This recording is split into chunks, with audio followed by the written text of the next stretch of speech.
இந்த வருஷம் தமிழ்நாட்டில் தண்ணீர் பற்றாக்குறை தாங்க பெரிய பிரச்சனையாக இருக்குது. பருவமழை ஒழுங்காக பெய்யல, இருக்கிற காடெல்லாம் அழிச்சிட்டாங்க, பிளாஸ்டிக் வேஸ்ட் எல்லாத்தையும் டம்ப் பண்ணி அண்டர் கிரவுண்ட் வாட்டரை கம்மி பண்ணிட்டாங்க.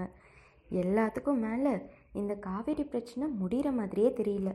இப்படி தண்ணீருக்கு சோர்ஸாக இருக்கிற எல்லாமே அஃபெக்ட் ஆனதுனால கொஞ்சம் கொஞ்சமாக தமிழ்நாட்டில் தண்ணீர் பஞ்சம் வந்து இப்போது ஒரு பெரும் பிரச்சனையாக ஆயிடுச்சு.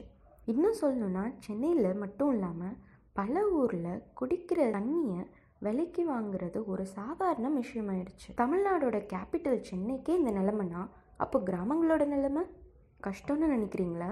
இல்லைங்க, விருதுநகரில் இருக்கிற கல்லம்மன் நாயக்கம்பட்டிங்கிற கிராமத்தில் ஸ்மார்ட் கார்டு மூலமாக 24 ஹவர்ஸும் ஊருக்கே ஃப்ரீயாக ரிஃபைன் வாட்டர் ப்ரொவைட் பண்ணிகிட்ருக்காங்க அந்த ஊர் மக்கள். ஆச்சரியமாக இருக்குல்ல? எந்தவித கவர்மெண்ட் சப்போர்ட்டும் இல்லாமல் கிராம மக்கள்லாம் சேர்ந்து ஒரு ரிஃபைனிங் வாட்டர் பிளான்ட் ஆரம்பித்தாங்க.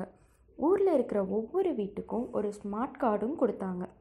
அந்த கார்டை வச்சு ஒரு மாதத்துக்கு 30 குடம் தண்ணீர் பிடிச்சிக்கலாமா. ஒரு நாளைக்கு 1 குடம்னாலும் சரி, ஒரே நாளில் 30 குடம்னாலும் சரி, அது யூஸ் பண்ணுறவங்கள பொறுத்தது. வீடுகளுக்கு மட்டும் இல்லாமல் ஹாஸ்பிட்டல்ஸ், கோவில்னு ஊரில் எல்லா இடத்துக்கும் ஃப்ரீயாக தண்ணி ப்ரொவைட் பண்ணிகிட்ருக்காங்க. மெட்ரோ சிட்டியில் இருக்கிற நமக்கே இந்த ஊர் மக்கள் முன்னோடியாக இருக்காங்கன்னு தாங்க சொல்லணும்.